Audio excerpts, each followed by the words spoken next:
other anthropologists that have turned theory upside down in this part of the world, particularly in the 70s and 80s, but going on as well into the 90s. But there was also this period, incredibly interesting period, basically from the end of World War I until the beginning of World War II, and Phyllis Kaberry was a part of that generation. Her work, you could say, has led in ways that is often not recognized.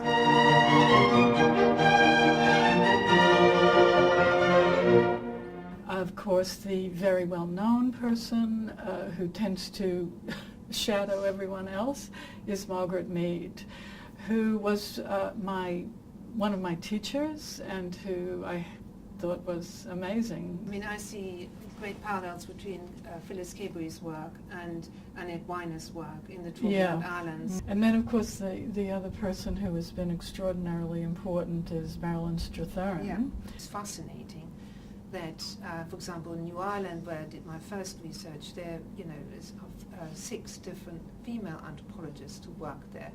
Which I think it's in a very small island. Not very many, quite a number of villages, but still, not that many language groups. Almost one language group had one anthropologist. This group of women who came of age, I think, after World War I, began this kind of movement of women and interest in, particularly in Melanesia. So we have Margaret Mead, Phyllis Kaberry, and there were others.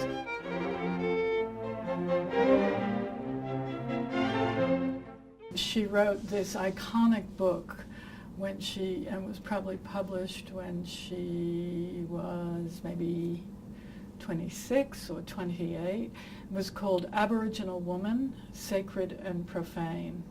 And it was the first ethnography about Aboriginal women in and of themselves. They'd always been seen as somehow profane in relationship to Aboriginal men who controlled the sacred.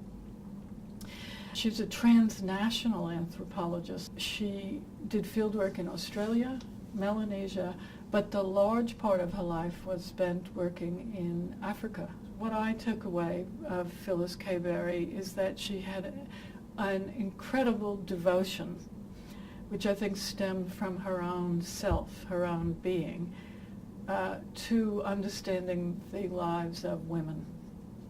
That's a thread that runs through all her work. People often say she seems to have been a little ahead of her time.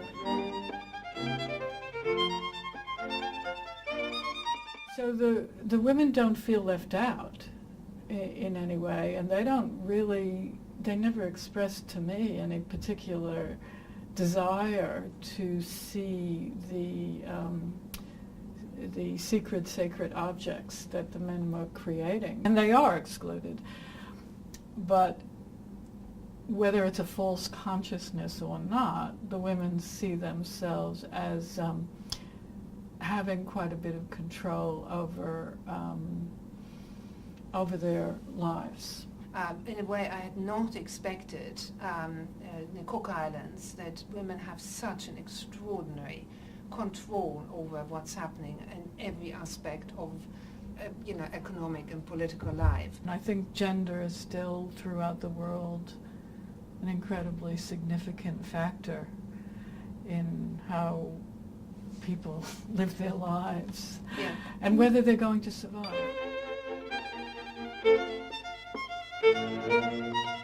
In some way, it doesn't make any difference. I mean, my first field work was on a sort of ritual, very much a ritual kind of complex, and part of the ritual complex was the production of sculptures, and women were ostensibly not wanted in the carver's hut because, if you are menstruating, etc., you could potentially cause the crack of the wood, etc. But it's absolutely not a problem for me being in at all, in being in the hut.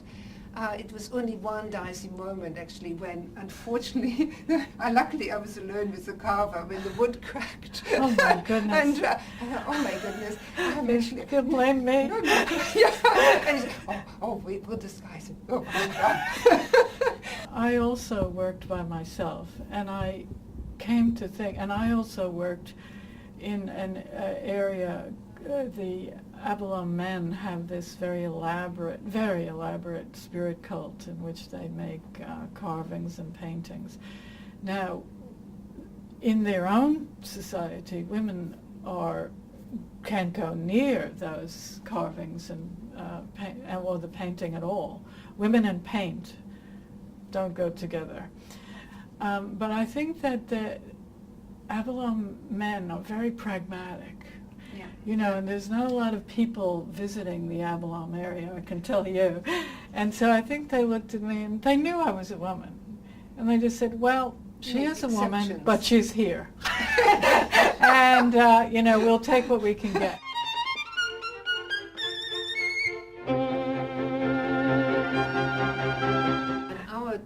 Actually, we are quite, we have a large number of female anthropologists. I think we are quite unusual, actually, even in comparison to other departments in the UK. I do have a sense that it's been an area where women have really, A, been very attracted to doing research, and B, been able to do that research, which is interesting because women have children. A lot of the places that one goes to, they're not easy places to get to, and yet, despite this, women seem to have quite an important leading role in it. Women are doing it irrespective of, any other pressures of family, etc. And that is absolutely right. That's I think very, very comforting as well, and very positive as a development.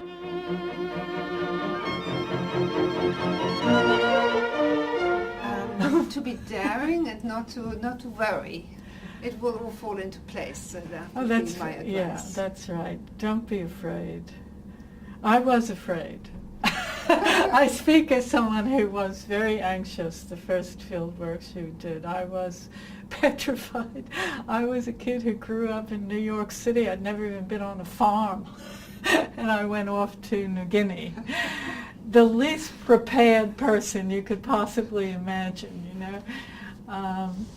and I survived. It was, but I would say probably be less anxious than I was, because it doesn't really help. And it's a really interesting, you find out some very interesting things. It's a worthwhile pursuit. I see the future as being incredibly bright, and it will hopefully, many more very interesting ethnographies will be written. That's right. That will overturn assumptions that have been, sitting there for too long.